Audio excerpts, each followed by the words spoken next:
మన దేశంలో 1 litre water బాటిల్ని 20 రూపాయలకు అమ్మినా ఎవరు మాట్లాడరు.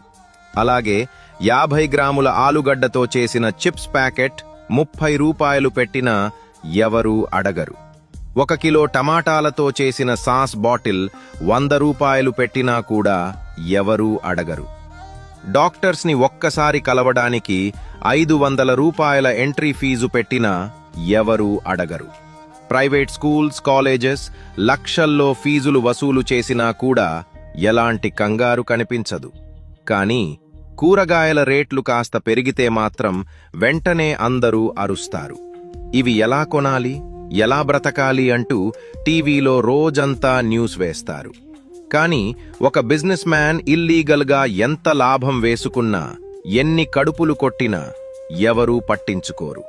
అంటే రైతు తప్ప ఈ దేశంలో ఎవరైనా ఎంతైనా సంపాదించుకోవచ్చు అన్నమాట. రైతుల కష్టం, వారి శ్రమ మీకు నిజంగా విలువైతే ఈ వీడియోని తప్పకుండా ఒకసారి షేర్ చెయ్యండి.